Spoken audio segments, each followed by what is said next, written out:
ആദ്യമായി തന്നെ ഈ സാക്ഷ്യം ഇവിടെ വന്ന് പറയുവാൻ വൈകിയതിൽ അമ്മയോടും തിരുക്കുമാരനോടും മാപ്പ് ചോദിച്ചുകൊണ്ട് ഞാൻ തുടങ്ങുന്നു. എൻ്റെ പേര് പ്രിൻസി കുര്യപ്പൻ. ഞാൻ തൃശ്ശൂർ നെല്ലങ്കര ഇടവകയിൽ നിന്നാണ് വരുന്നത്. ഞാൻ 2019 ജൂലൈ 4-ാം തീയതിയാണ് ആദ്യമായി ഇവിടെ വന്ന് ഉടമ്പടി എടുത്തത്.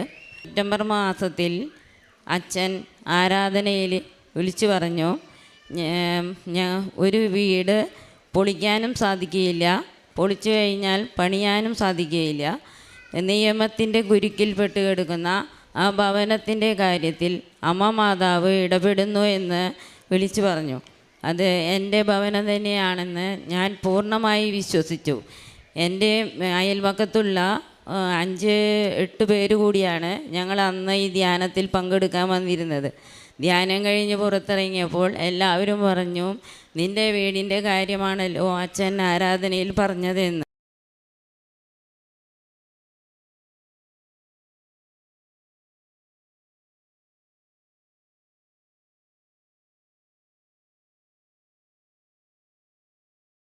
വീട് പൊളിക്കണമെന്ന് പറഞ്ഞിട്ടാണ് കേസ് കൊടുക്കുന്നത്. ഉദ്യോഗസ്ഥർ വന്ന് അന്വേഷിക്കുമ്പോൾ അവർ പറയും ഇത് പൊളിക്കാനുള്ള അവസ്ഥയൊന്നുമില്ല എന്ന് പറയും. പക്ഷേ അയാൾ മീതയ്ക്ക് മീതെ കേസ് കൊടുത്ത് അത് ഞങ്ങളെ ഭയങ്കരമായിട്ട് ഉപദ്രവിച്ചു കൊണ്ടിരിക്കുകയായിരുന്നു. അപ്പോൾ ഞാൻ ധ്യാനം കഴിഞ്ഞ് വീട്ടിൽ ചെന്നപ്പോൾ എൻ്റെ ഭർത്താവിനോടും മക്കളോടും പറഞ്ഞു, ഇനി നമ്മൾക്ക് കേസൊന്നും പ്രശ്നം ഉണ്ടാവില്ല, അമ്മ ഏറ്റെടുത്തിട്ടുണ്ട്, എല്ലാം അമ്മ ചെയ്തു തരുമെന്ന്. അങ്ങനെ ഞങ്ങൾക്ക് വീട് പണിയാനും പറ്റില്ല. ആദ്യമേ ഒരു ഇഷ്ടിക ഇറക്കുകയാണെങ്കിൽ വരെ അയാൾ അപ്പം കടലാസ് കൊടുക്കും. അങ്ങനെ ഒരു പ്രത്യേക സ്വഭാവമാണ് അയാളുടേത്.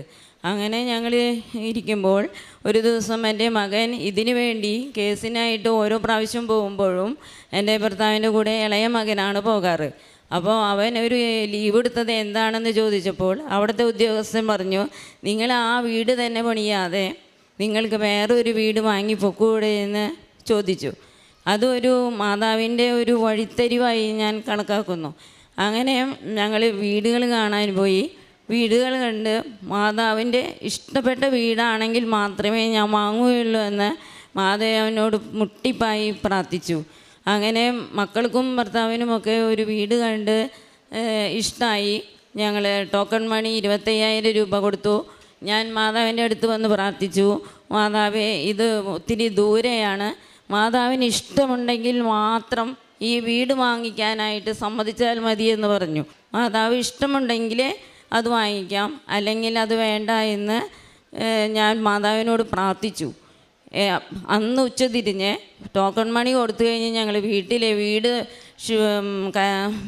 രജിസ്ട്രേഷൻ നടത്തേണ്ട കാര്യങ്ങൾ സംസാരിച്ചിരിക്കെ അയാൾ ബ്രോക്കർ വിളിച്ച് ഞങ്ങളോട് പറഞ്ഞു, നിങ്ങളുടെ ആ വീട് ശരിയാവില്ല, അയാളത് വേറെ ആൾക്ക് കൊടുത്തു എന്ന്. അപ്പോൾ എല്ലാവർക്കും ഭയങ്കര സങ്കടമായി. ഞാൻ മാതാവിൻ്റെ അടുക്കൽ വന്ന് നന്ദി പറഞ്ഞു. എൻ്റെ അമ്മയ്ക്ക് ഇഷ്ടമായില്ല അല്ലേ, അതുകൊണ്ടായിരിക്കും ഈ വീട് ക്യാൻസലായത് പോയത്. എനിക്കൊരു പരിഭവവുമില്ല, അമ്മ എനിക്ക് നല്ല വീട് തരുമെന്ന് ഞാൻ ഉറപ്പായി വിശ്വസിച്ചു. അവിടെ നിന്ന് 1 മാസം കഴിഞ്ഞപ്പോൾ അമ്മ ഞങ്ങൾക്ക് നല്ലൊരു ഭവനം തന്നു. ആ ഭവനത്തിൽ വെച്ച് എൻ്റെ മക്കൾക്ക് 30, 28, 25 വയസ്സും പ്രായമായിരുന്നു. ഭവനത്തിൽ വെച്ച് വിവാഹം എങ്ങനെയാണെന്ന് പോലും ഞങ്ങൾക്കറിയില്ല. അത്രയും മനോഹരമായി 2 വിവാഹങ്ങൾ അമ്മ മാതാവ് നടത്തി തന്നു. പിന്നീട് ഞാൻ എല്ലാ ദിവസവും മാതാവിനോട് ക്ഷണിക്കും, എനിക്ക് ഭവനമൊക്കെ തന്നു, അമ്മേ നീ എന്താണ് എൻ്റെ ഭവനത്തിലേക്ക് വരാത്തതെന്ന്. അങ്ങനെ ഒരു ദിവസം ഞാൻ വീട്ടിലിരിക്കുമ്പോൾ എൻ്റെ വീടിൻ്റെ ഉള്ളിൽ നിറയെ നല്ല സുഗന്ധം അനുഭവപ്പെട്ടു. ഞാൻ എൻ്റെ മരുമകളുടെ അടുത്ത് ചെന്ന് ചോദിച്ചു, മോളെ നീ വല്ല സ്പ്രേ കുപ്പി എന്തെങ്കിലും തുറന്നോ എന്ന് ചോദിച്ചു. അപ്പോൾ ഇല്ല എന്ന് അവൾ മറുപടി പറഞ്ഞു. ഞാൻ ഓടി നടന്ന് എല്ലായിടത്തും നോക്കി. ദൈവത്തിന് നമ്മുടെ രൂപം വെച്ചിരിക്കുന്ന ആ മുറിയിൽ മാത്രമാണ് സുഗന്ധം നിറഞ്ഞു നിന്നിരുന്നത്. അപ്പോൾ എൻ്റെ ഉള്ളിൽ നിന്ന് ആരോ പറഞ്ഞു, ഞാൻ നിൻ്റെ വീട്ടിലേക്ക് വന്നപ്പോൾ നീ എന്താണ് ഓടി നടക്കുന്നത്, ഞാനല്ലേ വന്നിരിക്കുന്നത് എന്ന്. അപ്പോൾ എനിക്ക് ഭയങ്കര സന്തോഷമായി. ഞാൻ വേഗം രൂപത്തിൻ്റെ അവിടെ ലൈറ്റൊക്കെ ഇട്ട് ജപമാലയെടുത്ത് ഒരു ജപമാല മുഴുവൻ അവിടെ ഇരുന്ന് ചൊല്ലി. ഓരോ ജപമാലയ്ക്കും ഓരോ നിയോഗങ്ങൾ വെച്ച് 5 രഹസ്യം കഴിയുന്നത് വരെ ആ സുഗന്ധം അവിടെ തങ്ങി നിന്നു. എന്ത് സുഗന്ധമാണെന്ന് എനിക്കത് വർണ്ണിക്കാൻ പോലും പറ്റില്ല. അത്ര അഭിഷേകമായിരുന്നു. ഞാൻ എൻ്റെ ശരീരം മുഴുവൻ കോരിത്തരിച്ചുകൊണ്ട് ഞാൻ ആ ജപമാല മുഴുവൻ പൂർത്തിയാക്കി. അങ്ങനെ മാതാവിൻ്റെ ഒരു പ്രത്യേക സുഗന്ധാഭിഷേകം എനിക്ക് ലഭിച്ചു. കഴിഞ്ഞ മാസം 28-ാം തീയതി എൽ റൂഹ ധ്യാന കേന്ദ്രത്തിലേക്ക് പോകാൻ എനിക്കൊരവസരം കിട്ടി. അവിടെ ഒരു കൗൺസിലിങ്ങിനും എനിക്ക് അവസരം കിട്ടി. അവിടെ ഞാൻ ആദ്യമായിട്ട് ചെന്ന സ്ഥലത്ത് ആദ്യമായി കാണുന്ന കൗൺസിലർ എന്നോട് ചോദിച്ചു, നിങ്ങളുടെ വീട്ടിൽ മാതാവ് സുഗന്ധാഭിഷേകം നടത്തിയെന്ന് ഈശോ കാണിച്ചു തരുന്നുണ്ടല്ലോ. ഞാൻ പറഞ്ഞു, മാതാവ് വന്നിരുന്നു എന്ന്. പിന്നെ എന്നോട് ചോദിച്ചു, നിങ്ങളുടെ ഈശോ എത്രമാത്രം നിങ്ങളെ സ്നേഹിക്കുന്നുണ്ട് എന്ന് അറിയാമോ? അപ്പം ഞാൻ പറഞ്ഞു, എനിക്കറിയാം, മാതാവ് എനിക്ക് ഒരുപാട് കാര്യങ്ങൾ ചെയ്തു തന്നിട്ടിരിക്കുന്നു. അപ്പോൾ പറഞ്ഞു, ഇനി എന്തിനാണ് പേടിക്കുന്നത്? മാതാവിൻ്റെ നല്ല കൃപാസനത്തിൽ പോയി ഉടമ്പടി എടുത്തിട്ടുണ്ടല്ലോ എന്ന് കാണിച്ചു തരുന്നു ഈശോ. പോയിരുന്നോ എന്ന് ചോദിച്ചു. ഞാൻ പറഞ്ഞു, കൃപാസനത്തിൽ ഞാൻ പോയി നിയോഗങ്ങൾ സമർപ്പിച്ചിരുന്നു. എനിക്ക് അതിലെ 6 എണ്ണത്തിലെ 6ഉം സാധിച്ചു കിട്ടിയിട്ടുണ്ട് എന്ന് പറഞ്ഞു. അങ്ങനെ ഞാൻ ഉടമ്പടിയിലിരിക്കുമ്പോൾ എൻ്റെ അനിയത്തിയാണിത്. അനിയത്തിക്ക് കൊറോണ വന്ന് വളരെ ക്രിട്ടിക്കൽ സ്റ്റേജിലായി. ജാക്കുലിൻ ജോസ് എന്നാണ് പേര്. ഞങ്ങൾ ഇവിടെ 2 മാസത്തോളം ICUയിലും വെൻറ്റിലേറ്ററിലുമായി ആൾ കിടന്നു. അപ്പോൾ ഞങ്ങളിവിടേക്ക് ഈ കൃപാസനത്തിലേക്ക് എല്ലാ ദിവസവും ആരാധനയുടെ സമയത്ത് വിളിച്ചു പറയുമായിരുന്നു, ജാക്ലിൻ ജോസിനെ പ്രാർത്ഥിക്കണം, വളരെ സീരിയസ് ആണ് എന്ന്. അപ്പോൾ പ്രാർത്ഥിക്കുന്നുണ്ട് മക്കളെ, പ്രാർത്ഥിക്കുന്നുണ്ട് എന്നാണ് ഇവിടുന്ന്. പക്ഷേ ആ ഒരു ആശ്വാസവാക്ക് കേൾക്കുമ്പോൾ ഞങ്ങൾക്ക് വളരെ അധികം സമാധാനമാണ്. അവസാനം വെൻറ്റിലേറ്ററിലേക്ക് മാറ്റിയപ്പോൾ 2% മാത്രം, ഒരു ചെറിയ ഇടിപ്പ് മാത്രമായി. അപ്പോൾ ഡോക്ടറും ഞങ്ങളെ വിളിച്ചിട്ട് പറഞ്ഞു, ഇനി പ്രതീക്ഷയ്ക്ക് വകയില്ല, കാരണം ഇനി ചെറിയ ഇടിപ്പ് മാത്രമേ ഉള്ളൂ, അതിങ്ങനെ കുറഞ്ഞ് അത് നിൽക്കാനും സാധ്യതയുണ്ട്, നമുക്ക് രോഗിലേപനം കൊടുക്കാം. ഞങ്ങളെ ആരെയും ഹോസ്പിറ്റൽ വെൻറ്റിലേറ്ററിലേക്ക് കയറ്റിയില്ല. ഹസ്ബൻഡിന് മാത്രം PPT കിറ്റ് ഇട്ട് കയറ്റി. ഡ്യൂട്ടിക്കുണ്ടായിരുന്ന നേഴ്സും അച്ഛനും മാത്രമേ ഉണ്ടായിരുന്നുള്ളൂ. അത് കൊടുത്തു കഴിഞ്ഞിട്ട് സ്ഥിതി വളരെ വഷളായി. ഞങ്ങളെ എല്ലാവരും നാടും കുർബാനയിലും പള്ളിയിലും എല്ലാം പ്രാർത്ഥിച്ചു കൊണ്ടിരുന്നു. എല്ലാവരും ഇപ്പോൾ മരിച്ചിട്ട് കൊണ്ടുവരുമെന്നുള്ള ഇതിലാണ് എല്ലാവരും ഇരുന്നിരുന്നത്. പക്ഷേ ഡോക്ടർ പറഞ്ഞു, ഇനി വെൻറ്റിലേറ്ററിൽ അധിക നാൾ ഈ കുഴൽ വയ്ക്കുവാൻ പറ്റില്ല, ഇത് ചിപ്പ് ചെയ്ത് ഇവിടെ ഇടണമെന്ന് പറഞ്ഞു, കഴുത്തിൽ കൂടെ. അങ്ങനെ പറഞ്ഞപ്പോൾ ICUയിൽ കിടക്കണ സമയത്ത് അനിയത്തി ഓർമ്മ പോകുന്നതിന് മുമ്പ് പറഞ്ഞു, എൻ്റെ ചേച്ചിയുടെ കയ്യിൽ ഒരു കാശുരൂപമുണ്ട് സിസ്റ്ററെ, അത് കൊണ്ടുവന്ന് എന്നെ ഒന്ന് പ്രാർത്ഥിക്കാൻ പറയണമെന്ന് പറഞ്ഞു. ഞാൻ വീട്ടിൽ നിന്ന് അങ്കമാലി LFലാണ് ആൾ, ലിറ്റിൽ ഫ്ലവർ ഹോസ്പിറ്റലിലാണ് കിടന്നിരുന്നത്. അപ്പോൾ അവിടേക്ക് കൊണ്ടുപോയപ്പോൾ ഞങ്ങളെ ഒന്നും അവിടെ അതിൻ്റെ ഉള്ളിലേക്ക് കടത്തുകയില്ല.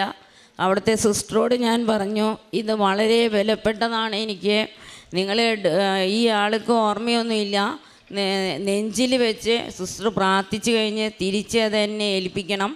കാരണം അത് ഇവിടെ എൻ്റെ അടുത്ത് പറഞ്ഞത് എൻ്റെ തലയണയുടെ അടിയിൽ വെക്കണം എന്ന്. അപ്പോൾ ഇവർ ഓർമ്മയില്ലാതെ കെടുക്കുമ്പോൾ ഈ ഷീറ്റൊക്കെ വിരിക്കാനാകുമ്പോൾ ഈ കാശുരൂപം നഷ്ടമാവും, സിസ്റ്റർ വെച്ച് പ്രാർത്ഥിച്ചാൽ മതി, ഞാൻ ചെറിയൊരു മാതാവിൻ്റെ രൂപം തരാമെന്ന് പറഞ്ഞ് അത് അവളുടെ തലയണയുടെ അടിയിൽ വെച്ച് കൊടുത്തു. അതിന് സിസ്റ്റർ പറഞ്ഞു, ഞാൻ പ്രാർത്ഥിച്ചിട്ടുണ്ട്, സിസ്റ്റർ പോയി പ്രാർത്ഥിച്ചോ, ഞാൻ ഇവിടെ നിന്ന് പ്രാർത്ഥിച്ചോളാം എന്ന് പറഞ്ഞു. അങ്ങനെ മാതാവിനോട് ഞാൻ കണ്ണീരൊഴുക്കി പ്രാർത്ഥിച്ചു, അവളെ ജീവനോടെ തിരിച്ചു തരികയാണെങ്കിൽ ഈ അമ്മ മാതാവിൻ്റെ ഈ സന്നിധിയിൽ ഇവിടെ വന്ന് സാക്ഷ്യപ്പെടുത്തിക്കൊള്ളാമെന്ന് പറഞ്ഞു. 2 ദിവസം കഴിഞ്ഞപ്പോൾ ഒരു തരം ഫംഗസ് ശരീരം മുഴുവൻ വ്യാപിച്ചു, ഇനി ഒട്ടും രക്ഷയില്ല എന്ന് പറഞ്ഞു. അത് ഒരാളുടെ ശരീരത്തിൽ 6% വേണ്ടടുത്ത് 181 അളവ്. അപ്പോൾ ഇനി കിട്ടിയാലും കോമയിലായിരിക്കും, അല്ലെങ്കിൽ ഏതെങ്കിലും അവയവങ്ങൾക്ക് ബ്രെയിനിലോ സാധ്യതയുണ്ട്. ഇതൊക്കെ നിങ്ങളെ ഞാൻ മുന്നേ അറിയിച്ചു എന്നേ ഉള്ളൂ എന്നാണ് ഡോക്ടർ പറഞ്ഞത്. പ്രാർത്ഥിക്കുക മാത്രം ചെയ്യാനേ നമുക്ക് സാധിക്കുകയുള്ളൂ, എല്ലാം ഉൾക്കൊള്ളാനായിട്ട് നിങ്ങൾ പ്രാർത്ഥിച്ചോളൂ എന്ന് പറഞ്ഞു. അതിനുശേഷം ഈ ചിപ്പ് ചെയ്ത് ഇടാനായിട്ട് ഡോക്ടർ വന്നപ്പോൾ ഡോക്ടർക്ക് തന്നെ വളരെ അതിശയമായി. കാരണം അതിൻ്റെ തലേ ദിവസം അവളുടെ അടുത്തേക്ക് സഞ്ചാരി മാതാവല്ലേ, മാതാവി ഒന്ന് ചെന്ന് നീ തൊട്ടാൽ അവൾ സൗഖ്യം പ്രാപിക്കും, കുറച്ചുകൂടി ആയുസ് അവൾക്ക് നീ കൊടുക്കണേ എന്ന് ഞാൻ പ്രാർത്ഥിച്ചു കൊണ്ടിരുന്നു. അങ്ങനെ മാതാവ് അവളുടെ അടുത്ത് വന്ന് തലയുടെ അടുത്ത് നിന്ന് ബെഡിൻ്റെ അവിടം വരെ അവളുടെ അടുത്തുകൂടെ നടന്ന് തലോടിപ്പോയി. പിറ്റേ ദിവസം ഡോക്ടർക്കും അവിടെയുള്ളവർക്കും ഭയങ്കര അതിശയമായിരുന്നു. ആൾ കുറേശ്ശെ ശ്വാസം എടുക്കാനായി തുടങ്ങി. മുഴുവൻ ലെൻസും ഇൻഫെക്ഷൻ വന്നു പോയിട്ട് ഓക്സിജൻ്റെ സഹായത്താൽ മാത്രമേ ശ്വസിക്കുകയുണ്ടായിരുന്നുള്ളൂ. അപ്പോൾ കുറേശ്ശെ ആൾ ശ്വസിക്കുവാൻ തുടങ്ങി. അങ്ങനെ 12 ദിവസം കഴിഞ്ഞപ്പോൾ വെൻറ്റിലേറ്ററിൽ നിന്ന് പുറത്ത് കിടത്തി. അതിനുശേഷം ഡോക്ടർ പറഞ്ഞു, ഒരുപാട് നാൾ ചിലപ്പോൾ ഈ ഓക്സിജൻ ട്യൂബായിട്ട് ജീവിക്കേണ്ടി വരും, കാരണം കുറേശ്ശെ ആയിട്ട് ഇത് സൗഖ്യപ്പെട്ട് വരികയുള്ളൂ എന്ന്. ഞാൻ അവളോട് പറഞ്ഞു, നിനക്കൊന്നും സംഭവിക്കുകയില്ല, മാതാവ് നിൻ്റെ അടുത്ത് വന്നിട്ടുണ്ടെങ്കിൽ നിനക്ക് പുതിയ ലെൻസ് വെച്ച് തന്നിട്ടുണ്ടാകും, അല്ലാതെ നിനക്ക് ഇത്രയ്ക്ക് സൗഖ്യമുണ്ടാവുകയില്ല. വീട്ടിലേക്ക് വലിയ സിലിണ്ടറുമായിട്ടാണ് ഡിസ്ചാർജായി പോയത്. പക്ഷേ ഒരാഴ്ചയായപ്പോഴേക്കും സിലിണ്ടറില്ലാതെ ആൾ ശ്വസിക്കാൻ തുടങ്ങി. ഇപ്പോൾ ഒരു കുഴപ്പവുമില്ലാതെ ശ്വസിക്കാനും എല്ലാത്തിനും ആൾക്ക് സാധിക്കും. ഇത്രയും ജീവനോടെ തിരിച്ചു തന്ന മാതാവിനും തിരുക്കുമാരനും കോടാനുകോടി നന്ദി പറയുന്നു. എൻ്റെ പേര് ജാക്ലിൻ ജോസ്, എറണാകുളം രൂപതയിൽ നിന്ന് വരുന്നു. എനിക്ക് പറയാനുള്ളത്, ഈ കൊറോണ വന്നതിന് ശേഷം ഇഞ്ചക്ഷൻ ചെയ്യാതെ ഇവിടേക്ക് വരാൻ പാടില്ല എന്ന് പറഞ്ഞിട്ടുണ്ടായിരുന്നു. അങ്ങനെ ഞാൻ ഒരു ഇഞ്ചക്ഷൻ ചെയ്തതിന് ശേഷം ഇവിടേക്ക് വന്നു. അപ്പോൾ ഞാൻ ഈ സാക്ഷ്യം പറയാൻ പറഞ്ഞു. എന്നോട് സാക്ഷ്യം പറയാനായിട്ട് വന്നപ്പോൾ അവിടുത്തെ സിസ്റ്റർ പറഞ്ഞു, മോള് ഉടമ്പടി എടുത്തിട്ടില്ലല്ലോ, ഉടമ്പടി എടുത്തതിന് ശേഷം നമുക്ക് സാക്ഷ്യം പറയാമെന്ന് പറഞ്ഞു. അങ്ങനെ ഞാൻ ഉടമ്പടി എടുത്തു. ഉടമ്പടിയുടെ എല്ലാ കാര്യങ്ങളും എല്ലാ ദിവസവും 5 മണിക്കല്ല 2 മണിക്ക് എനിക്കിരുന്ന് പ്രാർത്ഥിക്കും. കുടുംബ പ്രാർത്ഥന വളരെ അലസമായ കുടുംബ പ്രാർത്ഥനയായിരുന്നു. അപ്പോൾ ഞാൻ അതിലൊരു നിയോഗം വെച്ചിരുന്നത്, എൻ്റെ വീട്ടിൽ കുടുംബ പ്രാർത്ഥന നല്ല പോലെ നടക്കാനായിട്ട്, അലസമാവാണ്ട് മാതാവിനോടൊപ്പം കൊന്ത ചെല്ലുവാനും കുടുംബം എല്ലാവരും ഒരുമിച്ചിരുന്ന് പ്രാർത്ഥിക്കുവാനും സാധിക്കണമേ എന്നാണ് ഞാൻ ഒരു നിയോഗം വെച്ചത്. പിന്നെ ഞാൻ ഈ കാരുണ്യ പ്രവർത്തികൾ രോഗികളെ പോയി കാണും. പിന്നെ 25 ചോറ് പൊതി ഉണ്ടാക്കിയിട്ട് നമ്മൾ മെട്രോയുടെ അടിയിൽ കിടക്കുന്ന പാവങ്ങൾക്ക് ഇടയ്ക്കിടയ്ക്ക് പോയി കൊണ്ടുപോയി കൊടുക്കും. പിന്നെ എന്നാൽ പറ്റാവുന്ന സഹായങ്ങൾ വസ്ത്രങ്ങളായിട്ടും പൈസയായിട്ടും സഹായിക്കും. പിന്നെ എല്ലാ ദിവസവും പ്രതീക്ഷിക്കുന്ന പ്രാർത്ഥന 5 മണിക്ക് ചെല്ലും. പിന്നെ അച്ഛൻ്റെ ഡെയിലി പ്രയർ എത്തിക്കും. എല്ലാ ചൊവ്വാഴ്ചയും ആരാധന കൂടും. ആരാധന കൂടി എല്ലാവർക്കും അച്ഛൻ പറയുന്നത് പോലെ സ്റ്റാറ്റസും എല്ലാം അയച്ചു കൊടുക്കും.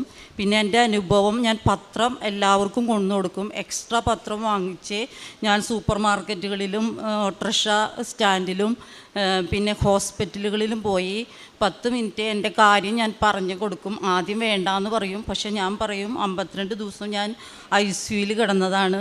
അതുകൊണ്ട് ഈ മാതാവിനോട് പ്രാർത്ഥിച്ചാൽ, ഈശോയോടും പ്രാർത്ഥിച്ചാലേ മാതാവ് നിങ്ങളുടെ കൂടെ വരും. നമുക്ക് ഒന്നും ചെയ്യാൻ പറ്റാത്ത അവസ്ഥയിൽ കരഞ്ഞ് വിളിച്ചാൽ കേൾക്കുന്ന ഒരമ്മയാണ് നമ്മുടെ അമ്മ. ഈ കൃപാസനത്തിലെ അമ്മ എൻ്റെ അടുത്ത് വന്നതാണ്. കൊറോണ വാർഡിൽ കിടക്കുമ്പോൾ ഞാൻ മരിക്കുമെന്ന് ഉറപ്പായി. എൻ്റെ അപ്പുറവും ഇപ്പുറവും എല്ലാവരും മരിക്കുകയാണ്. ഞാൻ വളരെ സീരിയസ് ആയിട്ട് കിടക്കണം. എനിക്ക് മനസ്സിലായും മരിക്കുമെന്ന്. അപ്പോൾ ഞാനൊരു കാര്യം മാത്രമേ ദൈവത്തോട് പ്രാർത്ഥിച്ചുള്ളൂ, എനിക്ക് കുമ്പസാരിക്കണമെന്ന്. അപ്പോൾ അവിടുത്തെ സിസ്റ്റർ വന്ന് പറഞ്ഞു, കുമ്പസാരിക്കാൻ പറ്റില്ല, കൊറോണയായ കാരണം വിടില്ല, മോള് മനസ്സിൽ പ്രാർത്ഥിച്ചാൽ മതി.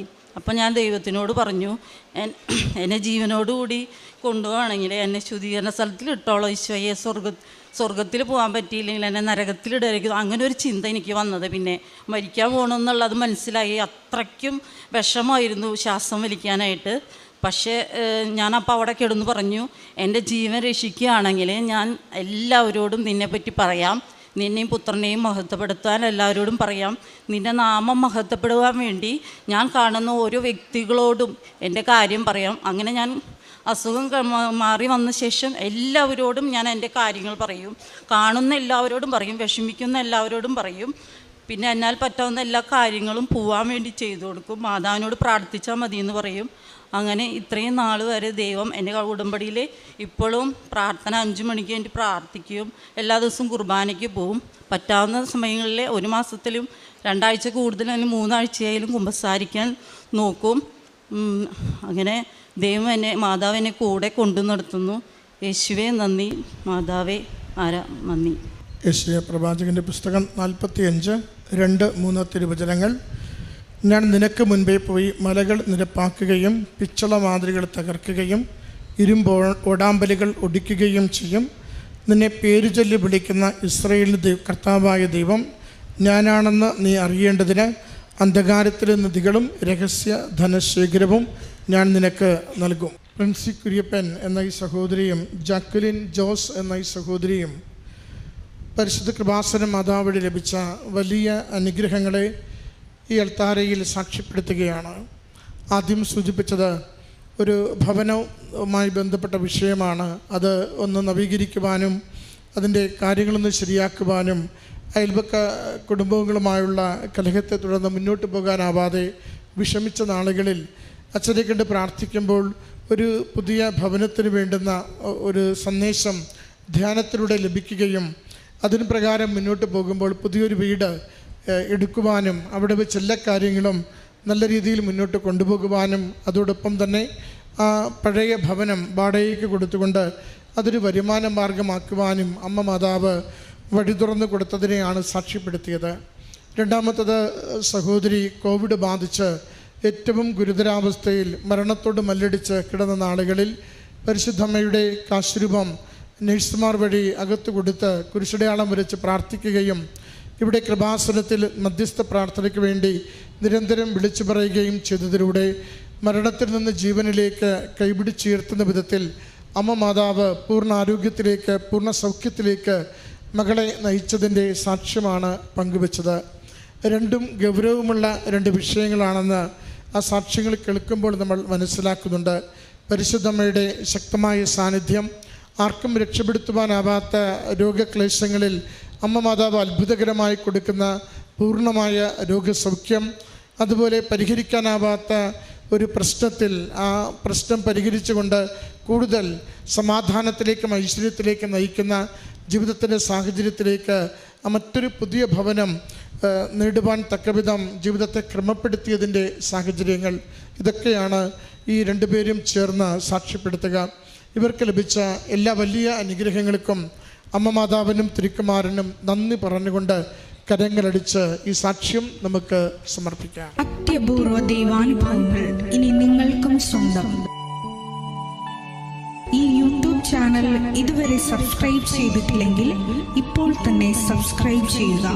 ഈ വീഡിയോ ഇപ്പോൾ തന്നെ നിങ്ങളുടെ സുഹൃത്തുക്കൾക്ക് ഷെയർ ചെയ്തുകൊണ്ട് കർത്താവിൻ്റെ പ്രേക്ഷിതരാകുക.